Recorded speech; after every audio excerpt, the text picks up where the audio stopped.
So today we've got, we're on the topic of water is life, and it's a topic that has been so beautifully introduced by Anne and the Roper Water Governance Council this morning. And to add to that discussion, we've got speakers here who have come from a very long way and travelled very far to be here and share different but similar stories in fighting for water and the deep connection to water across the north, from the Kimberley across down to the Channel Country in far southwest Queensland and Cape York as well, so right across the north. But I might start by asking these guys to introduce yourself, your country, your connection to water, and what it is you're concerned about in terms of that connection. I come from the Southern Cape of Cape York Peninsula, and my family has given me this privilege to sit here and represent or talk in collaboration with all my countrymen along the northern part of Australia. Thank you, Larrakia people and Yungal people. My promise came through a place called Garramilla near Roper. My connection is through water there as well. But my country is the Southern Cape of Cape York. To use my bit might be prestige, but I live there and it is sick. But thank you, Larrakia and Kimberleys, for giving me this opportunity to come. Thank you.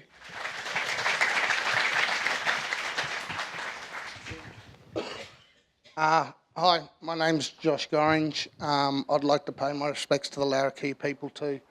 I come from southwest Queensland, spent half my life down there. The other half of my life was on the Roper at Elsie. So that's my big connection with the Northern Rivers. Grew up on Elsie from age probably 11 right through till my early 30s. So that's my connection to the Northern Rivers. Worked with the Manggarai people and had a strong connection with those guys. Dad managed the cattle property there for 17 odd years. But we battled against the fracking down where we are, in the desert country. So yeah, that's what I've come to sort of have a yarn about, was how we formed our alliance, and sort of with Pew's help and a lot of other people's help, we actually blocked it. So yeah, we got it in legislation. Good morning. Pay my respects to people of this country itself. Very important place, very important time. People of all country who've gathered here, made the effort to be here for one cause. Doesn't matter the walk of life that you grew up in. Your teachings of believing in inspirations and dreams that have made you become the substance of who you are today, the conditioning of the human being that has to stand up for the rights when this country can't stand up for itself, because it's been weakened by a monster that'll never go away and never sleeps at night. When you close your eyes, it's always there knocking, and becomes the worst nightmare we'll ever carry throughout our whole lifespan. That's when it awakens. Greatest inspirational unit that unifies itself, the greatest weapon of war, is each one of you in this room, every person, every human being, for one cause, one fight, one belief. Thank you for being here. Thank you for having me. Thank you. Auntie Sharon, when we spoke a few days ago, you were talking about ancestral water and the threats to it on the Palmer River. Would you like to speak about that a bit more? Garramilla is what we call, what Use Mob say, Palmer.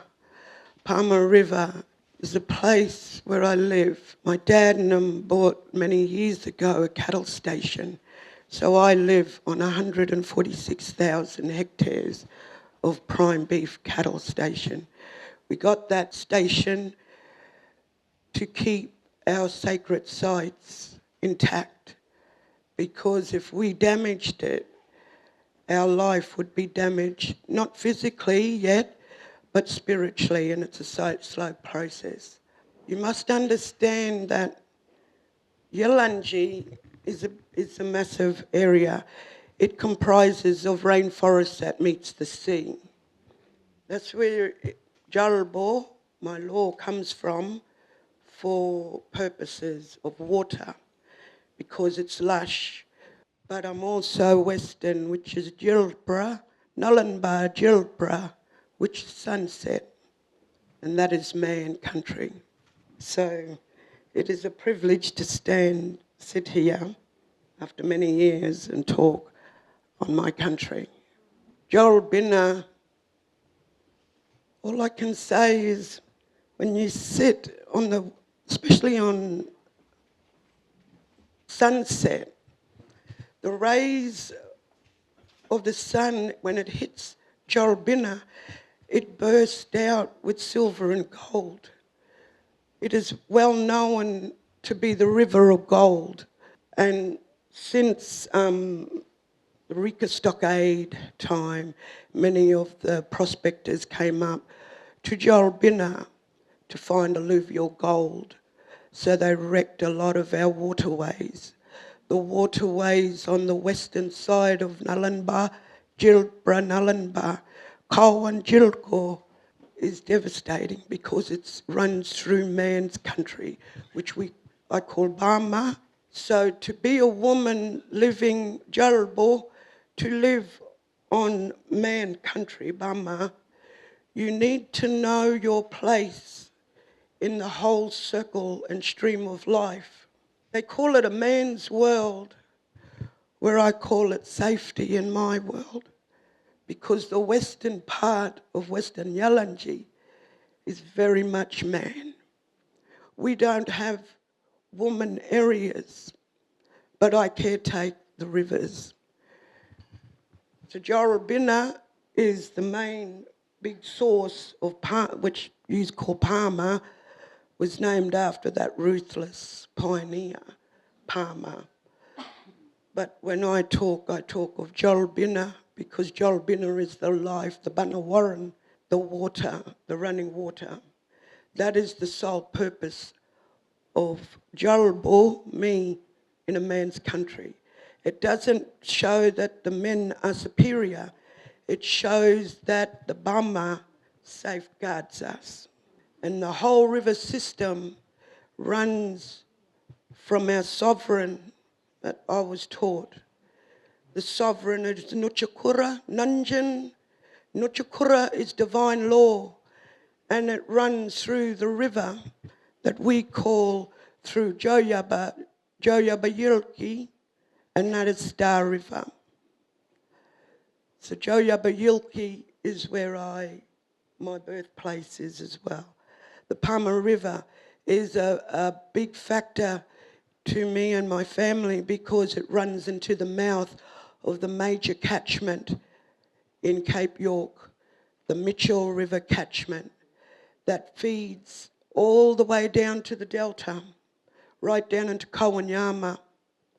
If we smash that river, our countrymen down the river at Kowanyama would have to learn to recycle salt water. And that's why, as the role of Jarbo, the responsibility is to make sure that our nurturing grounds on the Burma countryside still maintains. I'm the only one that lives there because all my aunties have gone. And the only way I can maintain the river is through my learning.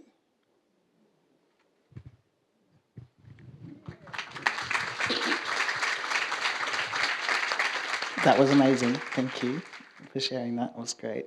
I want to go to you, Gordon, I think, just about that water is life, the name of this panel. I feel like everywhere I've been, I've heard people say those three words a lot. It's kind of how everyone, I feel like, sums up, no matter where I am in the country. A lot of the time I hear First Nations people say water is life. Is those three words something that resonates for you, or what do they mean for you? Water is, in my understanding, it was divine. It was the holiest of all life givers. That was a gift that was handed over to land to give life to everything that deserves life. And the holiness of that is that true culture, true practice. And mothers will know this better, is that when you nurture your firstborn, and you have your firstborn and you feel life itself breathe for the first time, that bond you create, the thread for a lifetime, can never be broken. It doesn't matter how much pressure life throws at you, how much curveballs it designs to crack the code that specializes the foundation of your relation with your ancestry. True culture is exactly that. Every mother's have that. Every father protects that. Thank you. The day that I think I got invited to come to the Northern Territory and go to the Roper Forum, I also was speaking to Josh. I called Josh about something, Channel Country, and he said to me, "Do you know much about the Roper River? You should, you guys should really go there and help that mob out because..." And I was like, funny you should say that. Water has this amazing ability to kind of connect us all, and we're all connected to the water. Everyone here would have a water story that I'm sure that they can emotionally connect to. I'm thinking of this because, again, of Gordon talking about needing to emotionally connect to the water. But Josh and I know each other from Channel Country. That fight over, I've only been involved 7-8 years, these guys for forever, but the cotton in the 90s, which was fought off, and then the major threat was oil and gas. And Josh mentioned the outcome in Queensland there. I found people are very humble about it. So what it was Cooper Basin is Santos's heartland there, and they wanted to expand into unconventional fracking in Queensland, Channel Country, rivers and floodplains. And in the end, what we ended up securing was a complete and total ban on any new oil and gas over 9 million hectares. That's about the same size as Portugal. It is the largest no-go zone. It is the first no-go zone in Queensland outside of a national park. It was a truly remarkable outcome. And the Lake Eyre Basin Traditional Owner Alliance and Josh and his family were absolutely the leaders of that. And I'm very privileged to have been around it. But Josh, could you talk about what, from your perspective, felt instrumental in securing that outcome? I suppose a big thing for us was getting all the TOs together. We got, I think in the Alliance, we've got 13 of the 21 native title groups, not PBCs, the actual native title groups, on the Queensland side only. We had some of the South Australian fellas come up to a few meetings, but it was predominantly to get protection in Queensland for the Lake Eyre Basin, because where Mythica country is, we're the heart, Kirrinderry. That's what we call Mythica country, Kirrinderry, the heart of the Channel Country. Our northern TO groups above us, anything that, obviously the big thing we pushed for was anything that happens in their country affects us. anything that we do in our country affects further down south. The big thing for us was to get those native title groups together and really be one voice and strong. I think there was 7 on the executive board out of that, and we really used Western science, our traditional knowledge, press, wherever we could get press in. The big thing in our country and a lot of other places in Queensland and rest of Australia is they're all pastoral leases. Gina Reinhardt owns, well, at that stage she owned probably 2/3 of Mythica country. She has sold some of that off, so she's only got a third left. But still, there was a huge push for that oil and gas in that country, and it has been that way as long as I can remember. There was stories that Dad and Uncle George talk about where one of the gas wells blew out and it turned the sand into glass. There's never been a report from Santos saying that that happened. So, yeah. And there was a lot of other dodgy things, like there's been oil running out into the floodplains for years and all swept under the rug with self-regulation and all that. So a big thing for us, Santos did put their hand up to take the ministers for a flight to say how great mining was. Unfortunately for them, we got to pick some of the places they flew over, and we did pick the worst of the worst for them. So it was sort of counterproductive for those guys, because it really showed government how self-regulation is no good in any way, shape or form. It's like anything that's open to corruption, it's open to interpretation. So, yeah, but with our Pew's help too, and a lot of other partners along the way. But that strength of that TO Alliance was probably the best one, to have a group of people. And we got pastoralists involved as well, because a lot of them fellas out there are organic. So obviously they don't want the oil and gas getting too big, because then it wrecks their organic status. I grew up in the rural industry. Granddad was a drover and Dad's continued that on.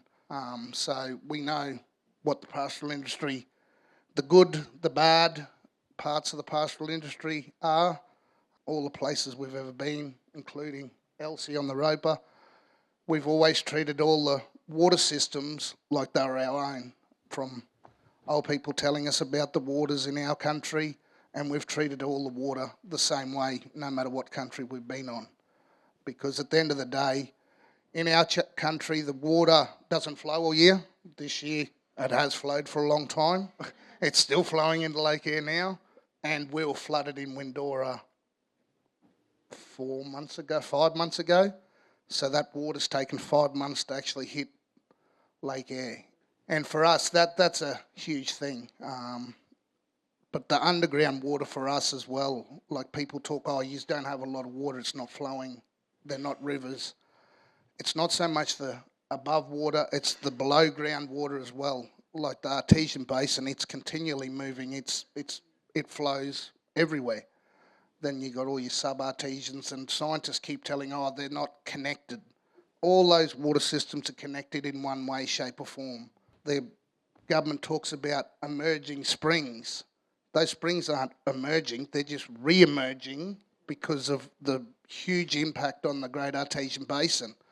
Since they've started to cap all the wells and people are starting to utilise the water more effectively, these springs have popped back up again that were always there. Our mob at one stage in the frontier violence went all the way from Mythica country right up through the desert into the territory and to eastern McDonnell Ranges. They followed all the soaks along the way. In the Northern Territory side, there's actually a waterhole called Mythica Waterhole, and that's where our mob got away from the frontier violence and went that way to the west. Yeah. Gordon, I heard Anne say you're Deputy Chair of Matawarra Fitzroy River Council, and George has talked about the Lake Eyre Basin Traditional Owner Alliance, which was also formed about rivers and water. We've also heard from Roper Water Governance Council, this leadership of traditional owners getting together to speak for rivers, for water. What you think the power is in that, and where would you like to see it go, the Matawarra River Council? the power in the collaboration of, the coalition of the team that was built around the waters that are attachment to the main river that is the Mudwater. And I'm from the high country, from the Wangina country on the River Road, and from the very high mountainous areas where that part of the catchment starts. And then there's other places in other jurisdictions where catchments run and flow through to meet the Fitzroy River that makes up the Mudwater. So we, from top to bottom, every jurisdiction, every community of the river catchment and the Fitzroy itself, right down to the mouth, have come together to save one of the last living, breathing, natural system in its purity. And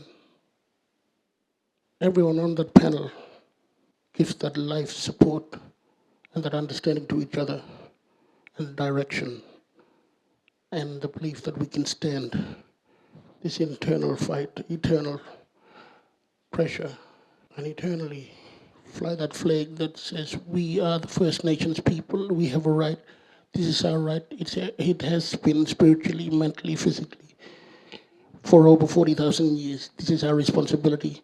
We are the caretakers. We know what's best because we are born from it. And the relationship between us, the team, country, culture, practice, and the river is inseparable. Our connection has no measurement. Money can't buy. It's unconditional. It's forever. We fight every day for the fight that needs to be brought to the front line for what is far more precious than gold, silver, diamond, and whatever else is out there. Because water is very, very, very precious to all living culture. Doesn't matter where you come from.